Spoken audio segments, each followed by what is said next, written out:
The stars looked different through the observation window of the UNS horizon. Captain Hansel stood with his hands behind his back, watching the blue light of a massive star paint everything in strange colors. His ship had traveled farther from Earth than any human vessel before. They were explorers, sent to find new friends among the stars. What they found instead would change everything. The quantum tunnel had opened exactly where the scientists predicted. The horizon slipped through the fabric of space and emerged in a system that made Hansel hold his breath. 5 planets orbited the blue giant star, and all of them were covered in cities. Massive structures connected the worlds like bridges made of light. Ships moved between them in perfect lines, thousands at a time, never colliding or hesitating. Dr. Yuna walked onto the bridge, her tablet glowing with data. She was the ship's expert on alien life and cultures. Her eyes were wide with excitement. She had been studying the signals coming from the planets below. There were billions of life signs, she told Hansel, billions of living beings across all 5 worlds. But something was strange. There was almost no communication between them. No broadcasts, no messages, no noise. Just silence. Hansel frowned. A civilization this advanced should be constantly talking, sharing information, arguing, laughing. That was what humans did. That was what life did. But these worlds were as quiet as tombs. He ordered the communications officer to send a greeting. The message went out in every language Earth knew, plus mathematical patterns that any intelligent species should recognize. We come in peace. We wish to learn. We offer friendship. The response came within minutes. It was not in words, but in coordinates and an invitation. Someone wanted to meet them. Hansel gathered his team. Yuna would come, of course, along with Lieutenant Daehyun for security and Engineer Jiwoo, in case they needed technical expertise. They took a shuttle down to the largest planet, following the coordinates to a city that stretched beyond the horizon. The buildings were beautiful but cold. Everything was perfectly arranged, perfectly clean, perfectly still. As the shuttle landed in a plaza, Hansel saw people for the first time. They walked in straight lines, their movements synchronized like dancers who had practiced the same routine for years. They were different species, some tall, some short, some with fur, some with scales. But they all moved the same way. They all had the same empty expression on their faces. Daehyun's hand moved toward his weapon. Hansel shook his head slightly, not yet. They were here to learn, not to fight. The plaza cleared as the crowds moved aside in perfect unison. Then he appeared. The Emperor, Thulvaxis the Eternal. He was tall and elegant, wearing robes that seemed to be made of liquid gold. His face was kind, his smile warm. He spread his arms in welcome. "Welcome, travelers from the young world called Earth," he said in perfect English. His voice was gentle, like a grandfather greeting beloved grandchildren. "I have waited long to meet your kind. Come, let me show you what peace truly looks like." He gestured toward a massive palace that dominated the city center. The human team followed, surrounded by silent servants who anticipated their every need before they could speak it. Inside the palace, Thulvaxis told them his story. He had ruled for 3,000 years. He had brought 47 different species into his empire. Before his rule, there had been war, suffering, hunger, pain. He had ended all of that. His people lived in perfect harmony now. No one fought. No one went hungry. No one suffered from disease or fear or anger. He had given them peace, true peace forever. Hansel listened carefully. Something about this perfection made his skin crawl. He had grown up in North Korea, escaped as a child with his mother across frozen rivers and through barbed wire. He had lived in a place where everyone smiled the same smile and said the same words and praised the same leader. He knew what forced peace looked like. This reminded him of that. Yuna was scanning the servants with a small device hidden in her sleeve.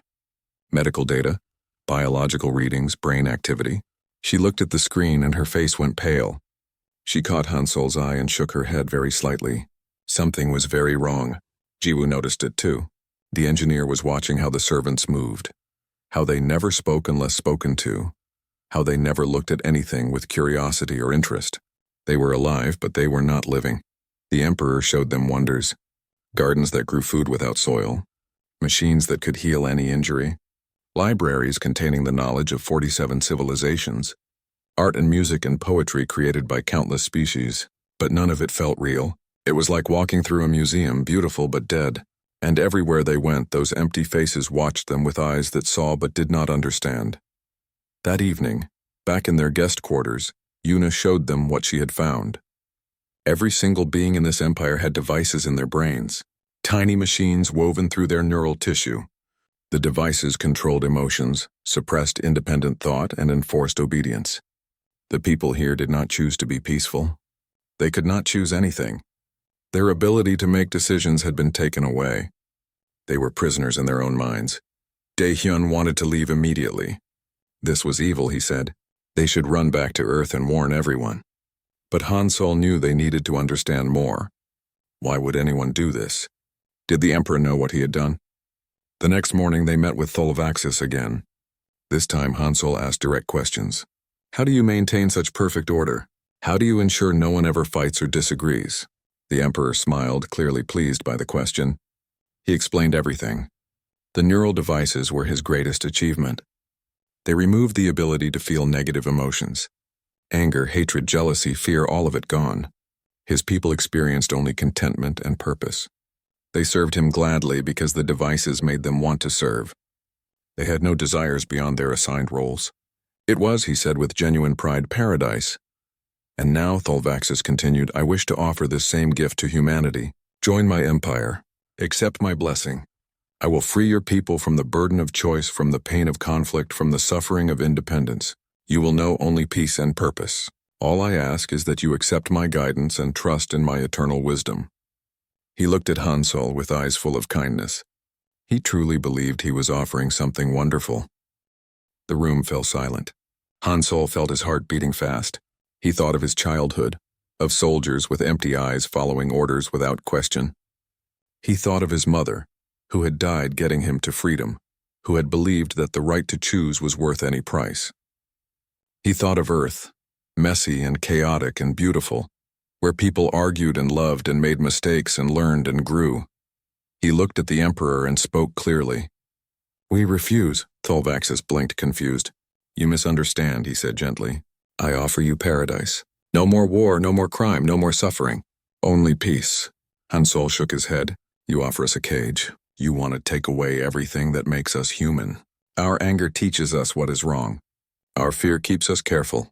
Our choices, good and bad, make us who we are. We would rather suffer free than live comfortable in chains. The Emperor stared at him. For the first time his perfect calm cracked. He looked genuinely confused, even hurt, but why? Why would you choose pain when I offer peace? Why would you choose chaos when I offer order? Hansol thought for a moment, then answered, because peace without choice is not peace. It is just slow death. We are alive, Your Majesty, and the living must be free to make their own mistakes. As the human delegation prepared to leave the palace, something strange happened. One of the servants, a young male with pale blue skin, stared at Hansol. Really stared with actual focus in his eyes. For just a moment there was something real in that gaze. Curiosity, wonder, question. Then it was gone, and the servant returned to his duties. But Hansol had seen it. Someone in this empire of the dead was still alive inside. The humans returned to their shuttle and left the planet's surface. As they climbed back toward the horizon, Yuna was quiet. Finally, she spoke. That servant who looked at you, I scanned him. His neural device is malfunctioning. He is experiencing real emotions, real thoughts. He is waking up. Hansol looked back at the planet below, at the billions of empty souls trapped in false paradise. One person had started to wake up. What would happen if they all did? That night, as the horizon prepared to leave the system, Hansol sat alone in his quarters. He had come here to make friends. Instead, he had found something that disgusted him more than any enemy.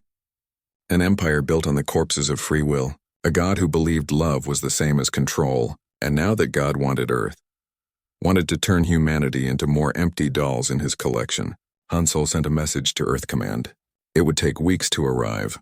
In it, he warned them, we have found an empire that calls itself Paradise. Do not believe them. They offer chains disguised as gifts. If they come to Earth, we must be ready to fight. But even as he sent the warning, Hansol knew something else. That servant with the malfunctioning device had seen something in the humans, had seen what freedom looked like. And somewhere down on that planet, that young male was thinking thoughts that should have been impossible. The humans had not made friends today, but they had done something perhaps more important. They had shown someone what it meant to be alive. Now they just had to survive long enough to see what happened next. The horizon floated at the edge of Vilcara space. Engines quiet, weapons powered down. Han Solo had ordered the ship to stay just outside the Empire's territory. They were close enough to observe, far enough to run if needed. The crew worked around the clock, analyzing the data they had collected. Every piece of information painted a darker picture. This was not just one planet. The entire empire, spanning dozens of star systems, was built on neural slavery. Yuna barely slept. She studied the scans of the neural devices, looking for weaknesses. The technology was incredibly advanced, woven so deeply into brain tissue that removing it would be nearly impossible. The devices did not just control behavior. They altered perception itself. People with these implants could not even imagine being free. The concept was erased from their minds before it could form. It was the perfect prison because the prisoners did not know they were trapped. On the third day at the border, a ship approached. It was beautiful, made of something that looked like crystal and gold mixed together. It moved smoothly, without any of the rough vibrations that human ships had. A message came through. High Priest Varmoth wished to speak with the humans. He came in peace, bearing gifts and seeking understanding. Han Solo agreed to meet him, but he kept Daehyun and a full security team nearby. Varmoth was impressive. He was taller than any human, with skin that shimmered like oil on water. His robes were covered in symbols that seemed to move when you looked at them. But his eyes were the most disturbing thing. They were kind and warm and completely certain. He believed every word he said. He believed he was right. That made him more dangerous than any weapon. The High Priest brought others with him, representatives from different species in the Empire. A being covered in fur who smiled constantly.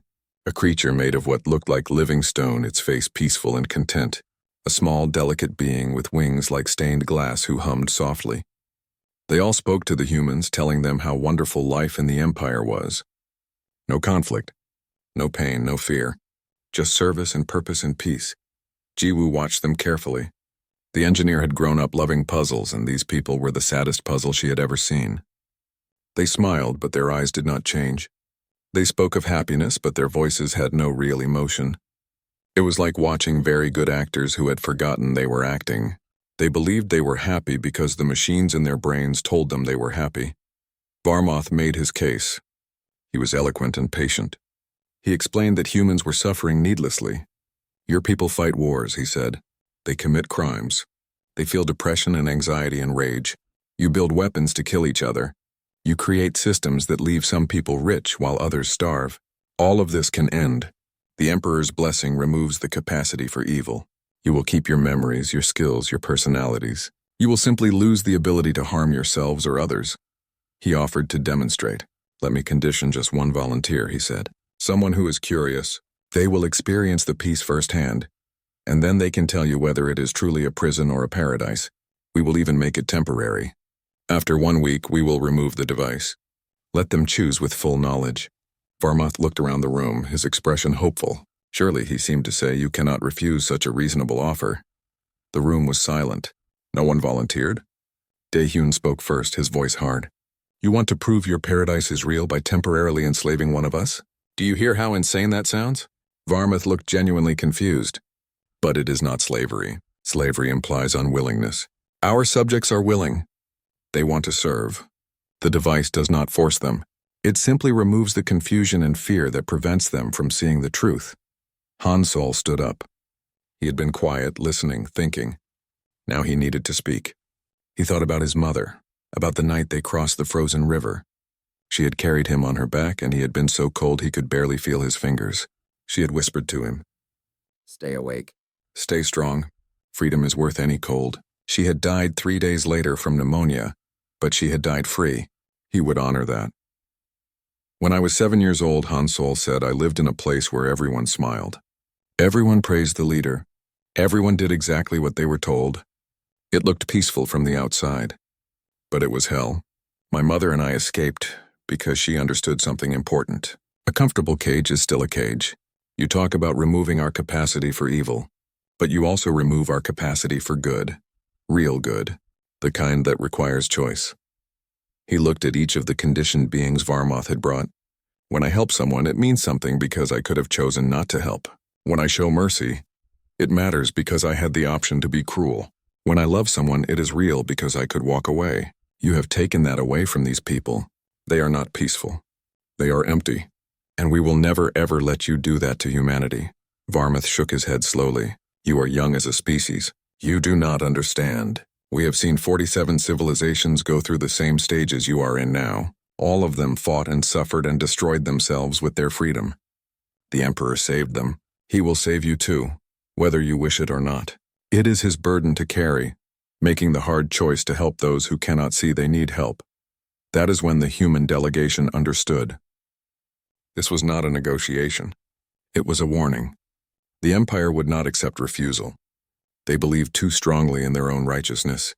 To them, leaving humanity free would be like watching a child play with a loaded gun. They would force their paradise on Earth, believing it was mercy. The meeting ended coldly. Varmuth and his delegation returned to their ship. But before they left, something unexpected happened. One of the servants who had come with Varmuth approached Yuna. It was the young male with blue skin they had seen at the palace. His name was Kelrin, though he did not offer it. He should not have approached at all. Servants did not act without orders. But he walked up to Yuna and asked a question in a whisper. The question was simple but impossible. What does freedom feel like? Yuna stared at him. His eyes were clearer than before, more focused. She could see him struggling, his damaged neural device fighting against the growing awareness in his mind. She answered carefully, quietly. Freedom feels like standing at the edge of a cliff. You could jump, you could step back, you could build wings and fly. The fear is real, and the choices are real, and the consequences are real. It is terrifying and beautiful. It is being alive. Kelrin trembled. His hand went to his head as if it hurt. Then, before anyone could stop him, he asked another question. Can you teach me? Yuna's breath caught. This was dangerous. If Varmuth realized one of his servants was awakening, the punishment would be terrible. But she could not refuse. She nodded once very slightly. Find a way to come back. I will help you. Kelrin's eyes filled with something that might have been tears. Then he turned and followed the other servants back to their ship. After the Velcora delegation left, the crew gathered in the conference room. Daehyun was pacing. They are going to attack us. We need to run, get back to Earth, warn everyone. Jiwoo disagreed. We cannot outrun them. Their ships are faster. We need a plan. Yuna spoke up, her voice shaking slightly. I think I found something. The neural devices operate on a specific frequency. If we could disrupt that frequency, we might be able to shut them down temporarily. Hansol leaned forward. How temporarily? Yuna pulled up her data. Minutes maybe. 10 at most before the devices reboot and reassert control. But those 10 minutes, those people would be truly free. They would remember what it feels like. Jiwoo understood immediately. If we could broadcast that signal over a large area, we could wake up millions of people at once. It would not last, but it might be enough. Enough for what? Daehyun asked. Hansol smiled, though it was not a happy smile. Enough for them to realize they are in prison. Enough for them to want out. We cannot free them permanently, not yet, but we can show them the truth. Once you know you are a slave, you can never forget it completely. Even if the device takes your memory, some part of you will always know. The crew worked through the night. Jiwoo built a device that could broadcast the disruption signal, though it would drain the ship's power reserves dangerously low. Yuna refined the frequency, making sure it would affect the neural implants without harming organic brain tissue. Daehyun prepared weapons and defensive measures. They all knew what was coming. The Empire would not wait long. Either humanity would submit, or humanity would be forced. On the 5th day, sensors detected a massive fleet entering the system. Hundreds of ships all moving in perfect formation. They surrounded the horizon like a closing fist. A message came from the flagship. Emperor Tholvaxis himself spoke, his voice still gentle, still kind. My dear humans, you have had time to reconsider. My priests tell me you are afraid, that you do not understand the gift I offer. I am patient. I am merciful. Come to the surface. Let us speak again. I promise you will leave with full understanding. Hansol looked at his crew. They were scared, but they were ready. He sent a response. We understand perfectly, Your Majesty. You offer chains disguised as comfort. Our answer is still no. It will always be no. The Emperor's reply came quickly, and for the first time there was sadness in his voice. Then I must do what I have avoided for 3,000 years. I must save you from yourselves. The fleet began to close in, weapons charging. The humans had run out of time. Han Solo gave the order. Take us down. Full speed. Aim for the capital planet. If we are going to die, we are going to show these people what freedom looks like first. The Horizon's engines roared to life. The ship dove toward the planet's surface, breaking through the blockade with speed and desperation. Behind them, the Velkara fleet pursued, but they were trying to capture, not destroy. That hesitation gave the humans the seconds they needed. As they entered the atmosphere, Jiwoo activated the neural disruptor. The signal pulsed out across the capital city, and billions of people began to wake up. The signal hit like lightning. Across the capital city, people stumbled and fell to their knees. The neural devices in their brains went silent just for a moment, and in that moment they remembered what it felt like to be themselves.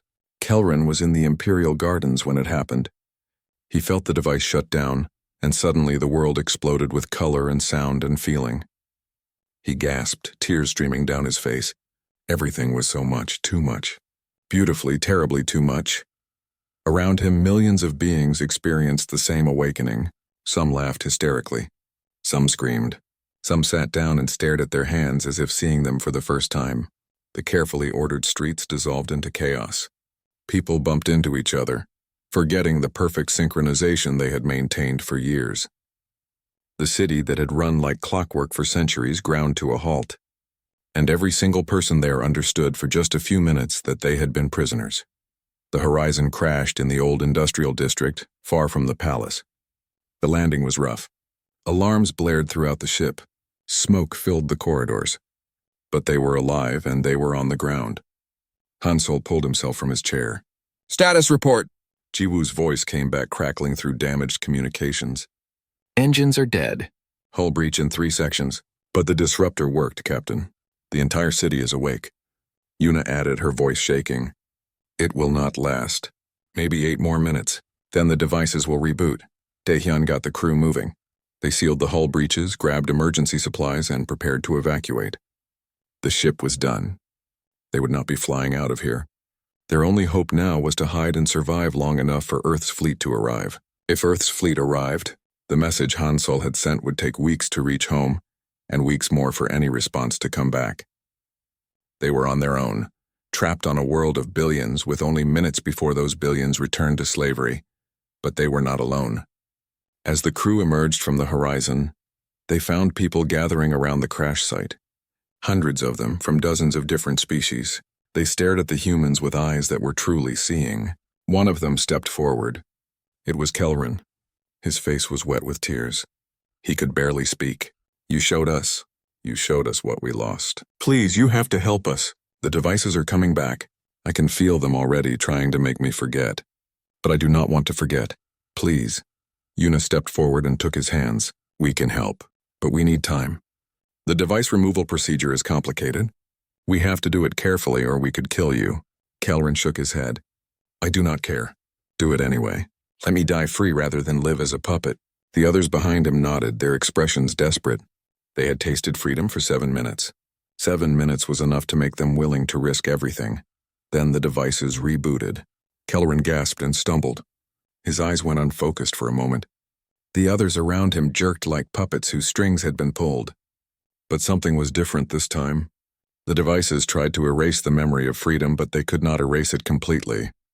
The experience had been too intense, too real. The people were being controlled again, but now they knew they were being controlled. They could feel the leash around their thoughts. Kelrin forced words out through gritted teeth. Fighting it. So hard to fight it. Device wants me to walk away. Wants me to forget you. But I will not. I will not. His hands were shaking. Blood ran from his nose. The device was punishing him for resistance, flooding his brain with pain signals. But he stayed. He looked at Yuna with eyes that were both pleading and determined. Help us, please. We want to be free, even if it kills us. Han Solo made a decision that would change everything. He looked at his crew. They were tired, injured, stranded on a hostile world. Earth had ordered them to observe and report, not to start a revolution. But some things were more important than orders. He spoke clearly. We stay, we help them. Whatever it takes. Daehyun smiled despite the danger. About time, Captain. Jiwoo was already pulling out her tools. I can rig up some medical equipment from the ship. Yuna, tell me what you need. They moved quickly. The crew salvaged what they could from the horizon and set up a hidden base in an abandoned factory nearby. Kelrin and the others who had resisted the device reboot helped them. It was slow, painful work for the awakened ones. Every action that was not approved by their devices caused them agony. But they pushed through it. They carried equipment. They stood guard. They spread the word to others who had felt the signal. Yuna performed the first device removal that night. The patient was a young female, barely more than a child by her species standards. She had been conditioned since birth. She had never known a single moment of freedom before the signal. The procedure took 3 hours. Yuna worked with hands that did not shake even though her heart was pounding. One wrong cut and the patient would die. One wrong adjustment and she would be brain dead. The device came out in pieces. It had grown into the brain tissue like roots into soil. Yuna had to remove it slowly, carefully, making sure each connection was severed properly. Finally, she pulled out the last piece. The young female's eyes opened. For a moment, there was confusion. Then understanding. Then the most beautiful smile Yuna had ever seen. The girl spoke in a language none of them understood, but the meaning was clear. Thank you, thank you, thank you. News spread through the underground. There were humans who could remove the devices. Humans who could set you free.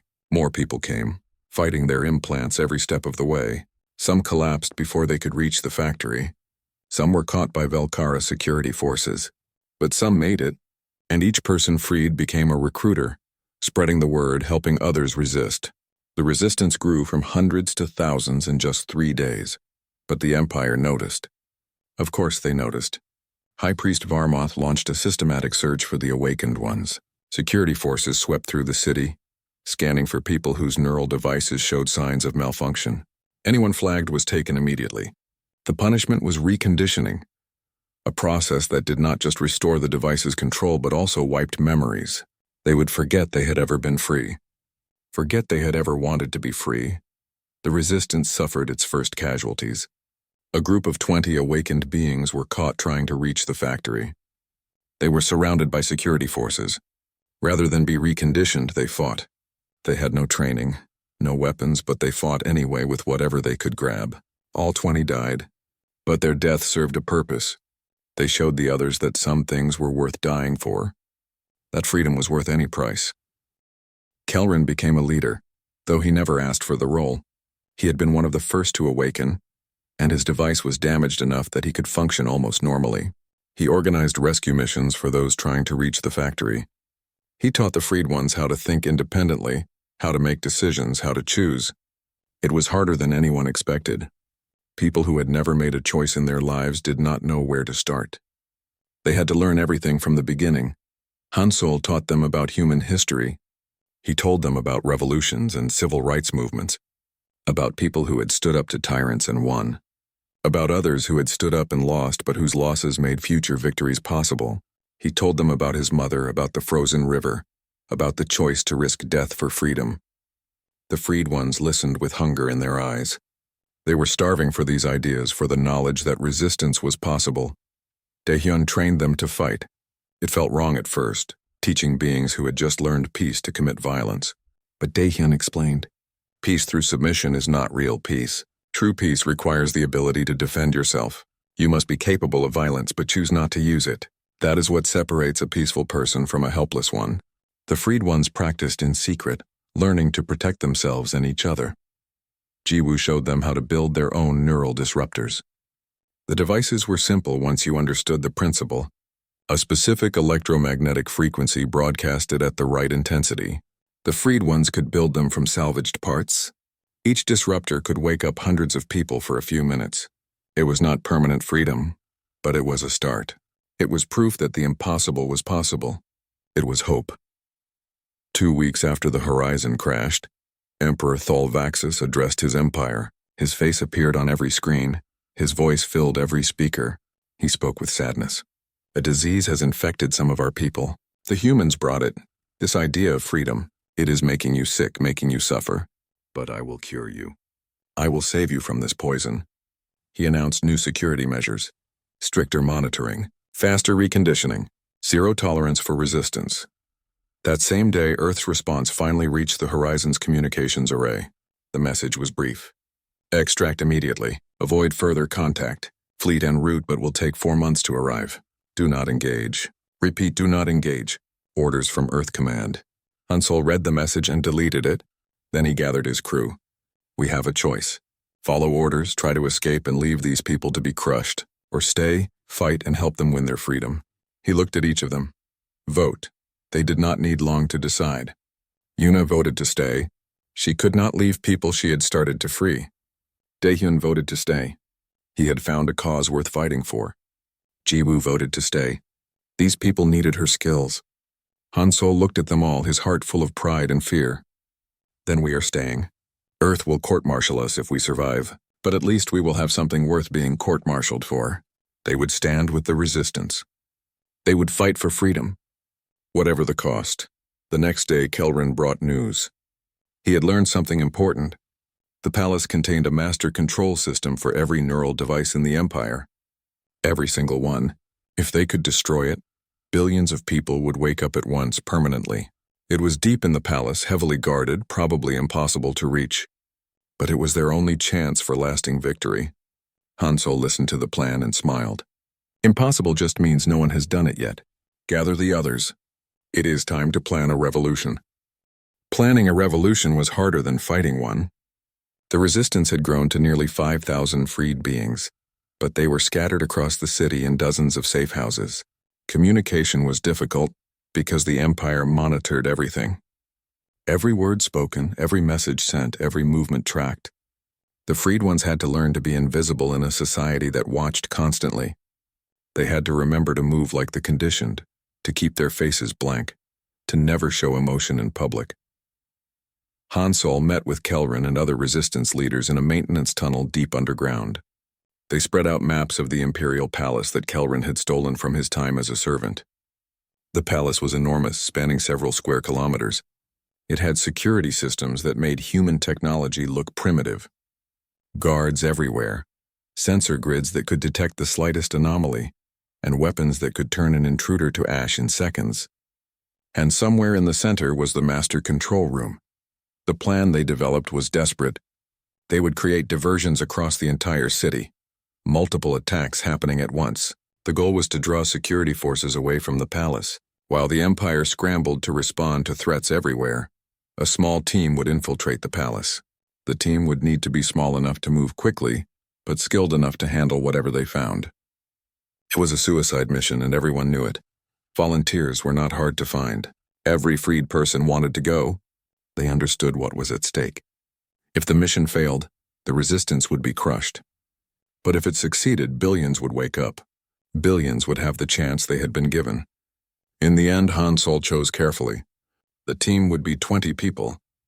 10 freed beings who knew the palace layout and could pass as servants. 10 humans and resistance fighters who could handle combat. It was not enough, but it would have to be. Yuna spent the days before the mission teaching as many freed ones as possible how to perform device removals. The procedure was dangerous, but some of them had steady hands and quick minds. If the main team failed, these medics could continue the work. They could keep freeing people one by one. It was slow, but it was something.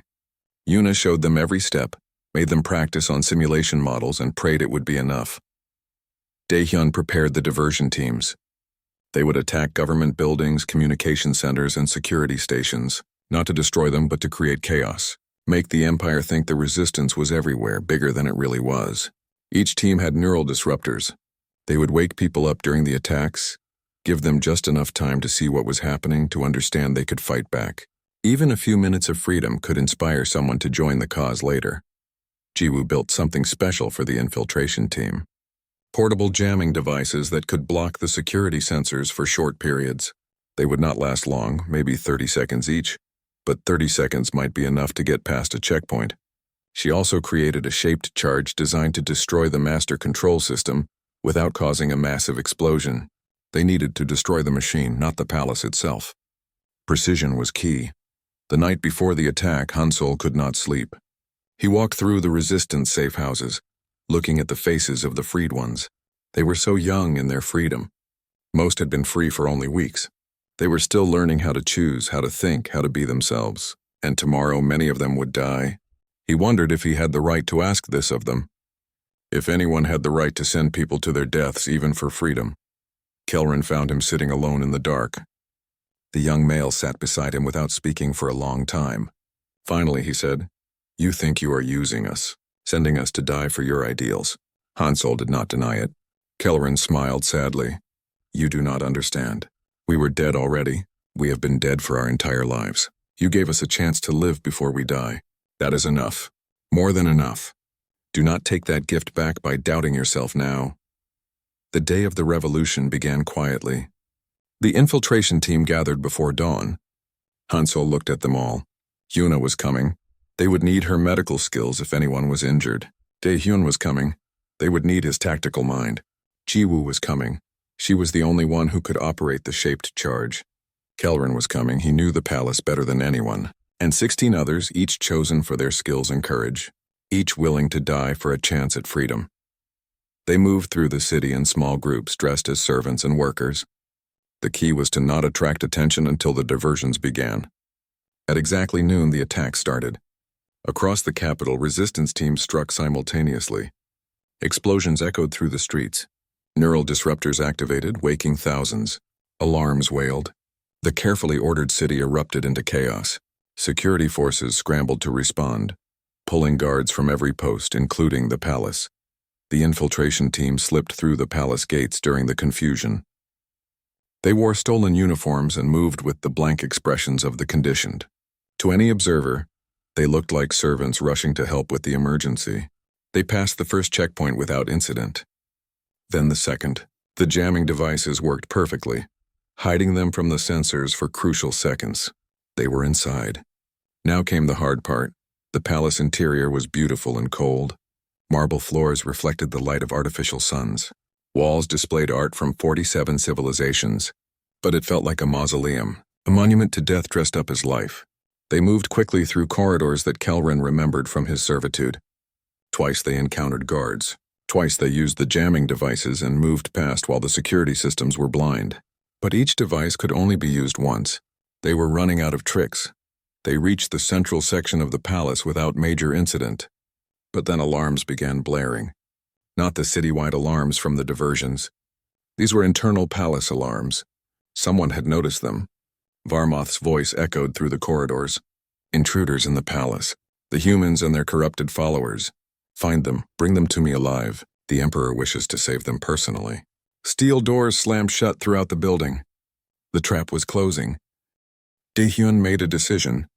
Take half the team. Create another diversion.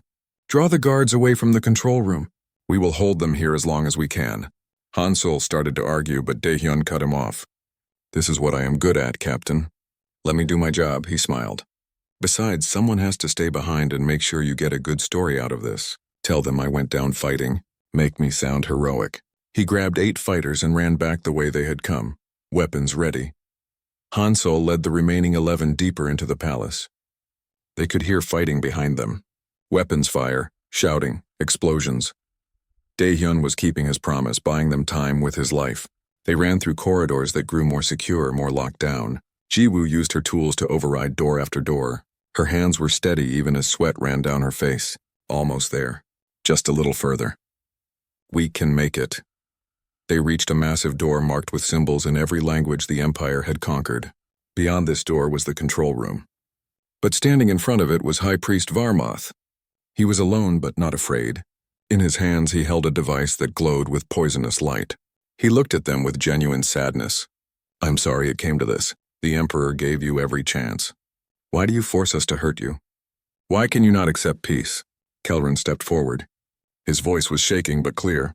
"Because your peace is a lie. Because you stole our lives and called it mercy. Because we would rather die screaming than live silent in your perfect prison." Varmoth shook his head. "You were nothing before the Emperor saved you. You are nothing now without his guidance. This disease of freedom you worship is just selfishness given a noble name. I will cure you of it." The device in his hands began to pulse with increasing intensity. The team charged. They had no choice. Varmoth's weapon cut them down. The energy beams did not kill, but they paralyzed. 4 of the resistance fighters fell immediately. Then 3 more. Hansol felt the beam hit his leg and went down. Yuna was caught trying to drag him to cover. Soon only Jiwoo and Kelrin were still standing, desperately trying to reach the door. Varmuth moved to stop them, and that was when Emperor Tholvaxis appeared. The Emperor looked older than before, more tired. He waved Varmuth aside and stood before the fallen team. His expression was infinitely sad. "Why?" he asked simply. "I offered you paradise. I would have given you everything. Peace, purpose, contentment, an end to suffering. Why do you choose pain instead?" Hansol forced himself to sit up, his legs still numb from the weapon. "Because you cannot give us what we already have. The right to choose our own pain. The right to make our own mistakes. The right to be ourselves." Tholvaxis stared at him. "For 3,000 years I have saved species from themselves. I have ended wars, cured diseases, eliminated suffering. I have created paradise across 47 worlds. And you call me evil. You call me a tyrant." He knelt down, looking Hansol in the eyes. "Help me understand. What is freedom worth if it brings only pain?" Hansol met his gaze. "Everything. It is worth everything. Because pain that we choose is ours. Your peace was just very, very slow death." Something changed in the Emperor's face. For the first time, uncertainty flickered in those ancient eyes. He looked at Kelrin, one of his own subjects, standing defiant with a weapon in hand. He looked at the others, battered but unbroken. He looked at the humans who had come so far to oppose him. And perhaps for just a moment, he wondered if he had been wrong, if his perfect peace was actually a perfect crime. The moment stretched. Outside, the battle still raged. The revolution hung in the balance, and a god began to doubt his own divinity. Then Varmuth stepped forward to kill them, and the moment shattered. The revolution was not over yet. Not by far. Jiwoo moved before anyone could stop her. While Varmuth raised his weapon to finish the fallen team, the engineer threw something small and bright. It hit the High Priest's chest and exploded in a burst of electromagnetic energy, one of the neural disruptors modified to overload on impact. Varmuth screamed. His own neural enhancements, the devices that made him more than ordinary, went haywire. He collapsed, clawing at his head. The weapon fell from his hands. Kelrin dove for the fallen weapon. He grabbed it and turned it on the door controls.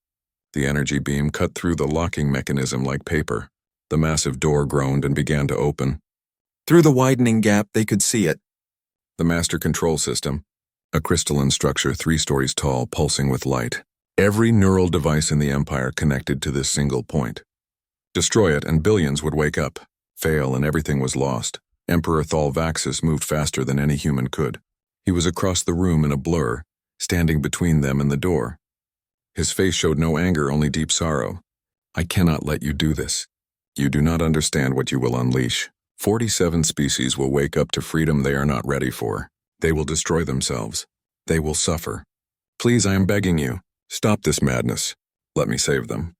Let me save you." His voice broke on the last words. He genuinely believed every word. Hansol pulled himself up using a fallen column. His leg was still numb, but he could stand. He looked at this ancient being who called himself a god and saw only a man. A very old, very lonely man who had convinced himself that control was love. Captain Hansol spoke quietly. "Your Majesty, I grew up in a cage.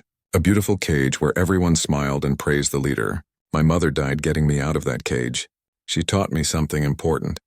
Suffering you choose is freedom. Happiness you are forced to feel is slavery. You have to let them choose." Tholvaxis shook his head. "But they will choose wrong. They will hurt each other. They will make mistakes. I have seen it happen again and again across the centuries. Freedom leads to chaos. Chaos leads to suffering, and suffering is what I was trying to end." Hansol smiled sadly. "Then you failed. You ended suffering by ending life itself. Your people are not alive. They are just very complicated machines. You wanted to protect them, but you smothered them instead. Real love means letting go even when it hurts." Something in the Emperor's eyes changed. Perhaps he saw himself clearly for the first time in millennia. He looked at his hands, at the palace around him, at the empire he had built. All of it suddenly looked different. Not like paradise, like a beautiful graveyard. He had spent 3,000 years killing slowly with kindness. His voice was barely a whisper. "What have I done? What have I become?" He stepped aside. His hands fell to his sides. "I cannot stop you. Perhaps I should never have tried." Jiwoo ran through the door. She had the shaped charge ready. The others followed, helping the injured move. Varmuth tried to stop them, still writhing on the ground, but Kelrin kicked the weapon away. The High Priest could only watch as his entire world was about to end. Jiwoo reached the base of the control system. It was even more beautiful up close, like a frozen waterfall made of light and crystal. She planted the charge carefully. The timer was set. 2 minutes. They had to get clear, but guards were coming. They could hear footsteps, dozens of them, running toward the control room. The team would never make it out in time. Someone would have to stay behind. Hold the door. Make sure the charge went off. Everyone understood what that meant.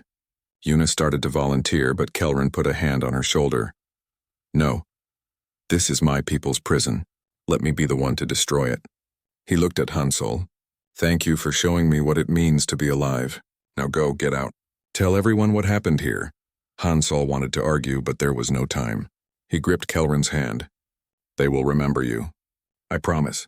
Your name will be the first word every freed being learns. Kelrin smiled. I hope not. I hope they forget about leaders and gods and heroes. I hope they just remember freedom. Now go. The guards were at the outer door. Energy weapons fired. Kelrin grabbed the fallen weapon and returned fire, holding the entrance. The others ran. They did not look back. Looking back would make the sacrifice meaningless. They made it out of the palace just as the charge detonated. The explosion was not large, but it was precise. The control system shattered into 1 billion pieces, and across the Empire, on 47 worlds spanning hundreds of star systems, every neural device went dark. Permanently. Billions of beings stopped in the middle of whatever they were doing. Then slowly they began to wake up. Some screamed. Some cried. Some laughed. Some just stood there in shock. The Empire died in that moment. The long, slow death ended. Real life began. The capital world erupted in chaos. People wandered the streets, experiencing real emotions for the first time in their lives. The carefully maintained order collapsed completely. There were no more synchronized movements, no more empty faces, no more perfect peace. Instead, there was noise and confusion and fear and joy all mixed together. It was messy and scary and absolutely beautiful. This was what life looked like. This was what freedom sounded like. It was loud and chaotic and real. Emperor Thalvaxis walked through the ruined palace, through streets filled with people who no longer worshipped him. Some recognized him and ran away in fear. Some shouted at him in anger. Some just ignored him completely. He was no longer a god. He was just a very old being who had made very terrible mistakes. He found Hansol among the crowds, helping confused people understand what had happened. The Emperor spoke softly. I thought I was saving them. But you were right. I was killing them. Very slowly, very kindly, but killing them nonetheless. Hansol did not hate him. It would have been easier if he could. But Thalvaxis had genuinely believed he was helping. That made it worse somehow. The road to hell is paved with good intentions, Hansol said. That is an old Earth saying. You meant well, but meaning well is not enough. You should have asked them what they wanted instead of deciding for them. The Emperor nodded slowly. What happens to me now? Hansol gestured to the crowds. Ask them, they are free now. Let them decide your fate. That is what freedom means. The weeks that followed were difficult. Billions of beings had to learn how to function without the devices. Many struggled. Some fell into depression when they realized how much of their lives had been stolen. Some committed violence, overwhelmed by emotions they could not process. Some begged for the devices to be restored, unable to handle the weight of choice. Freedom was hard. It was painful. It was terrifying. But it was also real, and slowly, carefully, they began to learn. The resistance members who had been freed first became teachers. They showed others how to make decisions, how to think independently, how to handle emotions, how to choose. Yuna trained medical teams across dozens of worlds, teaching them to help those who struggled with the transition. It was slow work. Some people would never fully adjust, but most would. Most would learn to be themselves again, or to be themselves for the first time ever. Earth's fleet arrived 3 months later. They found a very different situation than they expected. The Empire had fractured into hundreds of independent civilizations. Some were forming democracies. Some were trying other systems. They argued and debated and sometimes fought. But they were choosing. The fleet commander met with Hansol and listened to the whole story. Then he smiled. You disobeyed orders, started a war. Destroyed an empire. The court-martial is going to be legendary. But then he saluted. Well done, Captain. Well done. Han Solo never faced that court-martial. Earth decided that someone who liberated billions was not a criminal. They made him an ambassador instead, helping the freed civilizations establish relationships with humanity. It was hard work, but good work. He spent years traveling between worlds, teaching and learning. Everywhere he went, people thanked him. But he always told them the same thing. Do not thank me. Thank yourselves. You were the ones brave enough to choose freedom. I just showed you it was possible. Yuna wrote a book about the experience. It was called The Neurology of Freedom, and it became required reading in medical schools across 50 species. She explained not just how the devices worked, but why freedom mattered biologically. Beings needed to make choices, to face consequences, to grow through experience. The devices had frozen development. The freed populations were now learning and growing at incredible rates. Pain, it turned out, was a teacher, and the best teacher was the one you chose to listen to. Jiwoo returned to Earth eventually. She could have stayed, could have been celebrated as a hero across the former empire, but she was tired. She wanted to go home to see her family, to sleep in her own bed. Before she left, she visited the memorial that had been built for those who died in the revolution. Daehyun's name was there, Kelrin's name, hundreds of others. She touched each name softly. Thank you for teaching me what matters. Then she went home. Emperor Thalvaxis chose to live quietly on a remote world. He had offered to face trial for his crimes, but the freed peoples decided something interesting. They would not execute him or imprison him. Instead, they sentenced him to watch, to see what they would build with their freedom, to witness their mistakes and their triumphs, to understand what he had taken from them. It was a strange punishment, but effective. Every day, he saw what life looked like when people were allowed to live it. The lesson was painful, but he learned. 5 years after the revolution, the former empire held its first festival of freedom. Representatives from every world gathered to celebrate. There were speeches and music and food from hundreds of cultures. But the best part was the arguing. People disagreed passionately about everything. Politics, art, philosophy, the best way to cook certain foods. They argued and debated and sometimes got angry with each other. And it was beautiful, because they were choosing to engage, choosing to care, choosing to be alive. Han Solo stood at the edge of the festival watching it all. An elderly female from one of the first freed species approached him. She had been asking herself a question for 5 years, she said. Was it worth it? All the pain and struggle and difficulty that came with freedom. Was it truly better than the peace they had before? Han Solo waited for her answer. She smiled, tears running down her face. Every single day I wake up and choose to keep going. That choice makes every hardship worthwhile. Yes, it was worth it. It will always be worth it. That night, Han Solo sent a message back to Earth. It was brief.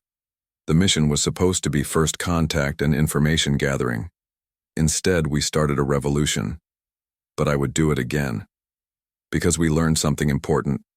Humanity's greatest strength is not our technology or our weapons.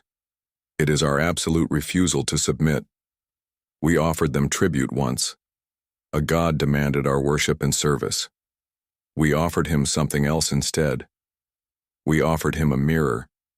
We showed him what he had become, and we offered his slaves the most dangerous gift in the universe, the knowledge that chains can be broken. The message ended with a quote that became famous across both human and alien civilizations. Han Solo had said it simply. Freedom is not a gift. It is not something anyone can give you. It is something you take with both hands and refuse to let go, no matter what it costs. It is choosing your own pain over someone else's peace. It is accepting that you might fail, might make mistakes, might suffer, and doing it anyway.